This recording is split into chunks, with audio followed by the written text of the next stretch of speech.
साथ में बाबा को देखा, बाबा के साथ एक साइड पर ब्रिजमल भाई खड़े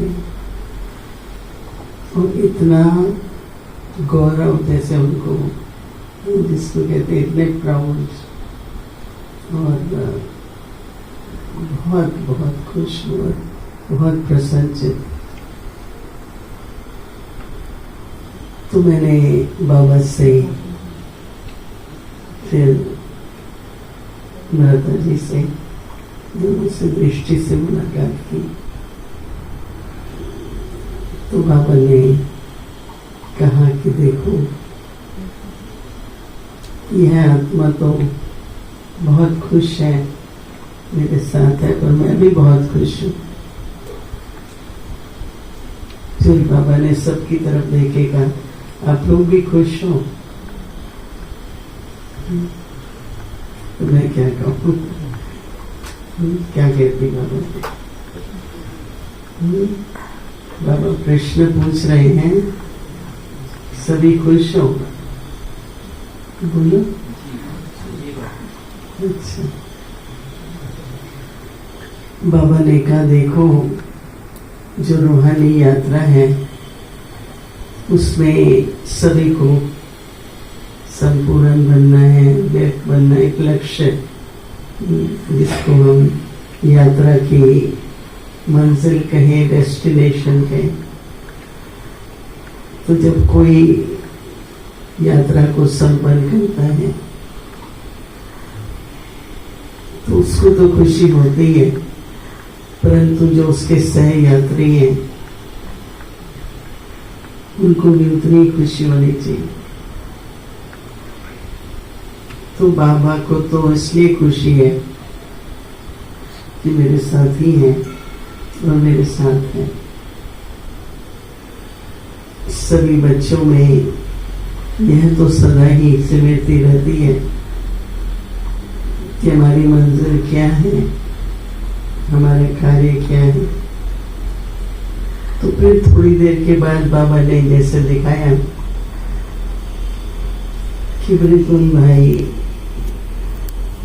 जैसे ना थोड़ा सा उनका रूप बदलने लगा। तो जैसे ना और एकदम रोशनी बढ़ती गई, बहुत ही सुंदर, एकदम बहुत चमकीला रूप बनता गया। तो बाबा ने कहा कि देखो, ये कुछ समय के लिए बाबा के पास रहेंगे और जैसे उनकी हमेशा बेहद की बुद्धि रही, तो मेरे साथ रहकर विश्व का भ्रमण भी करेंगे, क्योंकि इनको सारे विश्व में न केवल ब्राह्मण कुल की आत्माएं, पर जो भी मिले उनसे, जो भी संपर्क वाले, तो सभी एक न एक गुण को याद करते हैं। उनकी स्मृति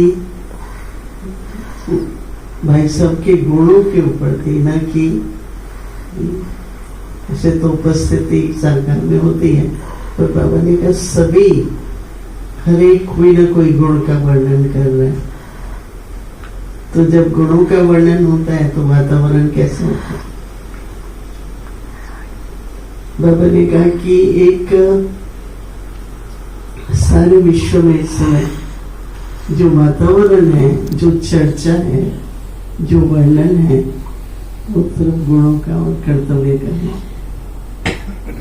उनके व्यक्तित्व के बारे में, उनके विशेषताओं के बारे में बस यही चर्चा हो रही है, और ये बहुत अच्छा। तो बाबा ने आज ब्रह्मा बाबा का उदाहरण देते हुए कि हमारे बाबा जब अव्यक्त हुए, कौन थे आप में से कोई था उस समय? अच्छा, कुछ थे। तो बाबा ने कहा कि वातावरण में एक सेकंड का भी कोई लहर दुख की नहीं थी। मैं 1 मिनट बीच में अपना मेरे को 12:35 पौने 1 बजे फोन आया। तब तो अव्यक्त शब्द नहीं था, फिर भी संपूर्ण शब्द यूज करते थे। बाबा संपूर्ण हो गए। तो जहाँ मैं रहती 7 का कमरा क्लासरूम था, तब बाबा का रूम तो नहीं होता था, तो मैं जाके वहां बैठ गई। फिर थोड़ी देर में उन्होंने भी आप सबको बताओ वैसे, पर इतनी अभी तक भी मुझे वो इतनी गहरी साइलेंस थी, और 1 मिनट भी ऐसा नहीं लगा। बाद में हम कहते रहे कि हमारे माँ बाप अभी संपूर्ण हो गए, लेकिन उस समय तो बाबा ने कहा कि जब कोई भी महान आत्मा, इस तरह की पुण्य आत्मा शरीर छोड़ती है, तो सबको एक विशेष अनुभव होता है। तो डीप साइलेंस का मतलब देर से न्यारे, उनकी जो स्थिति है मंजिल पर पहुंचने की, उसका अनुभव सभी को कुछ क्षण जरूर होता है। जैसे ही समाचार सुना तो बाबा ने कहा कि वर्तमान समय हर एक की बुद्धि आगे की जो यात्रा है,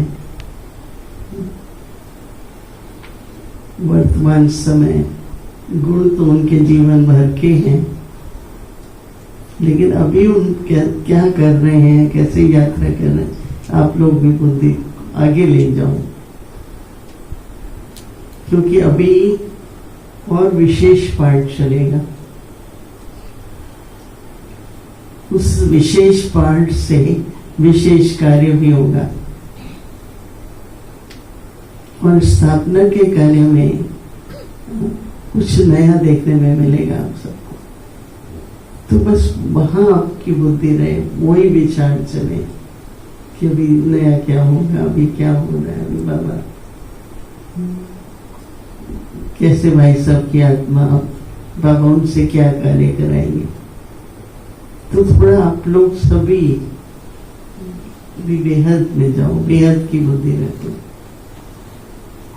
सारे विश्व का परिवार, विश्व का कल्याण, विश्व का परिवर्तन, तो ऐसे आप लोगों की स्थिति और बुद्धि बेहद में विश्व की तरफ,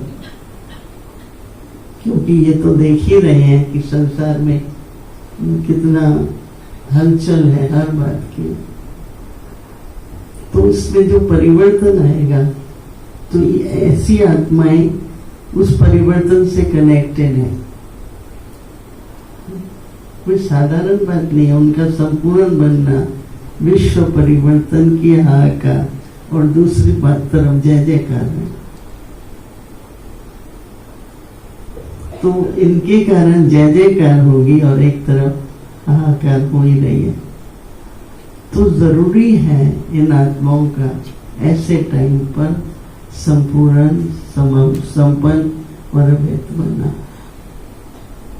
तो सभी की बुद्धि में वो विश्व परिवर्तन में हम भी साथ रहेंगे। उनका अव्यक्त में पाठ चलेगा, और हम लोगों का जब तक ड्रामा में व्यक्त में है, साकार में है, वैसे चलेगा। तो आप लोग बाबा को ही याद कर रहे हैं सभी, और करना है। बाबा पक्का करा रहे थे, याद किसकी रहनी है? एक बाबा की, क्योंकि बाबा ही न केवल आपको संपूर्ण बनने में मदद करेगा, पर ईश्वरीय कार्य में भी निमित्त बनाने वाला एक बाबा ही है। तो हर एक आत्मा को जितना बुद्धि योग बाबा के साथ होगा, उतना बाबा हर एक आत्मा को बेहद की सेवा के विश्व परिवर्तन के कार्य में निमित्त बनाता है। तो जैसे फिर ब्रिजमन भाई को बाबा ने कहा कुछ कहना है, तो भाई साहब तो सदा पहले मुस्कुराते ही हैं, फिर बाबा फिर कहा, मैं चाहता हूं जैसे मेरे साथी रहे, सहयोगी रहे, हर प्रकार से कई इशारे समझते रहे, अभी भी आप लोग मेरे साथ यात्रा करो। अभी आप लोग भी बेहद की बुद्धि रखो, हमेशा सदा ही बेहद में जितना रहेंगे उतना न केवल बाबा नए नए अनुभव कराएंगे, परंतु आप सभी को निमित्त बनाकर कुछ न कुछ विशेष विश्व सेवा में भी आपका पाठ रहेगा। फिर मुस्कुराते हुए उन्होंने कहा कि याद तो मुझे भी आती है, परंतु किस कारण से आती है, ये नहीं कि मैं किसी को भी मिस करता हूं, परंतु सबकी विशेषताएं किस प्रकार की। तो कहा कि मेरा भी दृष्टि से ऐसे मुलाकात होती रहती है। तो ऐसे कहते हुए फिर तो बाबा ने सभी के लिए बहुत बहुत याद प्यार दी। बहुत बाबा ने कहा सभी दिल से पुरुषार्थ भी कर रहे हैं और अटेंशन भी है कि बुद्धि एक बाप की तरफ रहे और खुशी खुशी अपना पुरुषार्थ करते हुए आगे बढ़ भी रहे हैं और बढ़ते रहना। बाबा ने आप सभी को बहुत बहुत दिल से याद प्यार दी।